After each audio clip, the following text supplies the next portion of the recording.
ko sa'yo, Panginoon, ay buong buhay ko,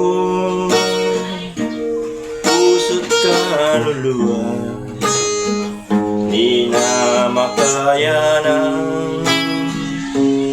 may pagkaloob. Mamahaling yan.